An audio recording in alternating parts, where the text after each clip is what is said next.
دائیں جانب کی اہمیت۔ حضرت عائشہ رضی اللہ تعالی عنہا سے روایت ہے کہ نبی کریم صلی اللہ علیہ وسلم اپنی طہارت کرنے، اپنی کنگھی کرنے اور اپنا جوتا پہننے میں دائیں جانب کو پسند کرتے تھے، یعنی دائیں طرف سے کام شروع کرتے تھے۔ یہ ان کاموں کی تکریم ہے کہ انسان ان کو دائیں ہاتھ سے کرے، اور یہ تکریم اور شرف حاصل کرنے کے باب میں سے ہے کہ ان کاموں میں دائیں طرف سے شروع کیا جائے، جیسے کپڑے پہننا، مثلاً شلوار پہنتے وقت، پاجامہ پہنتے وقت رائٹ لیگ پہلے ڈالی جائے، موزے پہننا، جراب پہنتے وقت، جوتا پہنتے وقت، قمیص پہنتے وقت، پھر اسی طرح مسواک کرتے وقت، سرما لگاتے وقت، ناخن کاٹتے وقت، مونچھیں کترواتے ہوئے، بالوں میں کنگھی پھیرنا، بالوں میں تیل لگانا، اسی طرح بغلوں کے بال اکھاڑنا، سر کے بال موڑنا، پھر مسجد میں داخل ہونا، دایاں پاؤں پہلے ڈالا جائے، نماز میں سلام پھیرنا، پہلے دائیں طرف پھیرا جائے، طہارت کے آزاد ہونا اور بیت الخلاء سے باہر آنا، پھر اسی طرح کھانا پینا،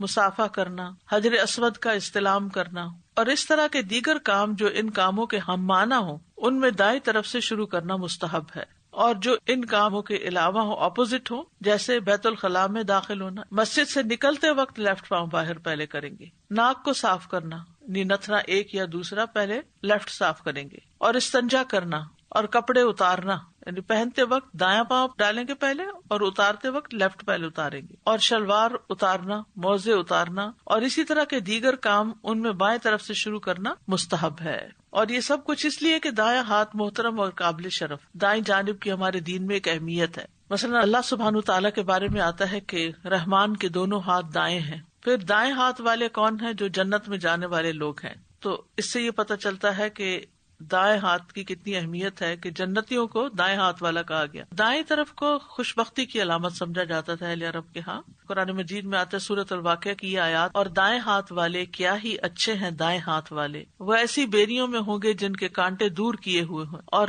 ایسے کیلوں میں جو تہ بتہ لگے ہوئے ہیں، اور ایسے سائے میں جو خوب پھیلا ہوا ہے، اور بہت زیادہ پھلوں میں جو نہ کبھی ختم ہوں گے اور نہ ہی ان میں کوئی روک ٹوک ہوگی، اور اونچے بستروں میں۔ بلا شبہ ہم نے ان بستر والی عورتوں کو پیدا کیا، نئے سرے سے پیدا کرنا، بس ہم نے انہیں کنواریاں بنا دیا جو خامدوں کے محبوب ان کی ہم عمر ہے دائیں ہاتھ والوں کے لیے۔ تو یہ دائیں ہاتھ والوں کا تفصیلی بیان ہے سورۃ الواقعہ میں۔ مسجد میں دائیں جانب سے داخل ہونا چاہیے۔ ابن عمر رضی اللہ عنہما مسجد میں داخل ہونے کے لیے دائیں پاؤں اور نکلتے وقت بائیں پاؤں سے ابتدا کرتے تھے، یعنی مین ڈور سے بھی نکلتے تو پہلے بایاں پاؤں نکالتے اور پھر دایاں نکالتے۔ داخل ہوتے وقت کون سا ڈالتے؟ پہلے دایاں اور پھر بایاں۔ پھر اسی طرح جوتا بھی پہلے دایاں پہننا چاہیے۔ ابو ہریرہ رضی اللہ عنہ سے روایت ہے کہ رسول اللہ صلی اللہ علیہ وسلم نے فرمایا، جب تم میں سے کوئی شخص جوتا پہنے تو دائیں پاؤں سے ابتدا کرے، اور جب جوتا اتارے تو بائیں پاؤں سے ابتدا کرے۔ یہ بات یاد رکھیے گا، اتارتے وقت بایاں پاؤں ہوتا ہے، یا دونوں پاؤں میں جوتا ہونا چاہیے یا دونوں میں نہیں ہونا چاہیے۔ پھر اسی طرح کھانا بھی دائیں ہاتھ سے کھانا چاہیے۔ عمر بن ابی سلمہ سے مروی ہے، وہ کہتے ہیں کہ میں بچہ تھا اور رسول اللہ صلی اللہ علیہ وسلم کی پرورش میں تھا، اور کھاتے وقت میرا ہاتھ برتن میں چاروں طرف گھومتا تھا، تو رسول اللہ صلی اللہ علیہ وسلم نے مجھ سے فرمایا، اے بیٹے بسم اللہ پڑھ لیا کرو اور اپنے دائیں ہاتھ سے کھایا کرو، اور برتن میں وہاں سے کھایا کرو جو جگہ تم سے نزدیک ہو۔ چنانچہ اس کے بعد ہمیشہ میں اسی ہدایت کے مطابق کھاتا رہا۔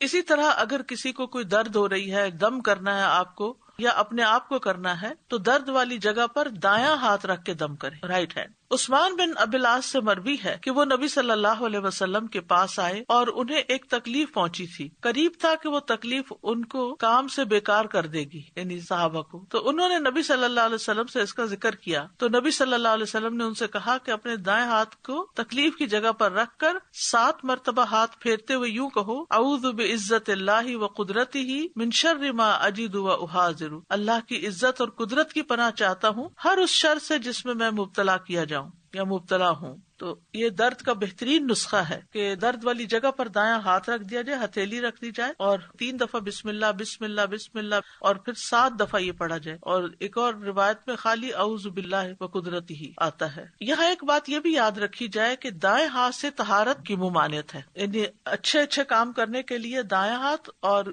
گندے کاموں کے لیے بایاں ہاتھ۔ آپ صلی اللہ علیہ وسلم نے فرمایا، جب تم میں سے کوئی پیشاب کرنے بیٹھے تو اپنے عضو مخصوص کو اپنے دائیں ہاتھ سے نہ چھوئے، اور جب کوئی پخانہ کے لیے آئے تو دائیں ہاتھ سے استنجا نہ کرے. بائیں ہاتھ سے کام کرنا شیطان کی صفت ہے. تو مومنوں کو شیطان کی پیروی سے بچانے کے لیے نبی صلی اللہ علیہ وسلم نے واضح تعلیمات دی ہیں. ابو ہریرہ رضی اللہ عنہ سے روایت ہے کہ نبی کریم صلی اللہ علیہ وسلم نے فرمایا، تم میں سے ہر ایک اپنے دائیں ہاتھ سے کھائے، اپنے دائیں ہاتھ سے پیے، اپنے دائیں ہاتھ سے چیز لے اور دائیں ہاتھ سے ہی دے، اس لیے کہ شیطان اپنے بائیں ہاتھ سے کھاتا ہے، اپنے بائیں ہاتھ سے پیتا ہے، اپنے بائیں ہاتھ سے چیز لیتا ہے اور بائیں ہاتھ سے ہی لیتا ہے. یعنی لین دین میں بھی بایاں ہاتھ استعمال کرتا ہے. تو ہمیں ہر وہ چیز کرنا منع ہے جس کے پیچھے شیطان کا طریقہ ہو. یعنی شیطان کا طریقہ اختیار کرنا اور اپنے دین کا طریقہ چھوڑ دینا، یہ مسلمان کے شایان شان نہیں.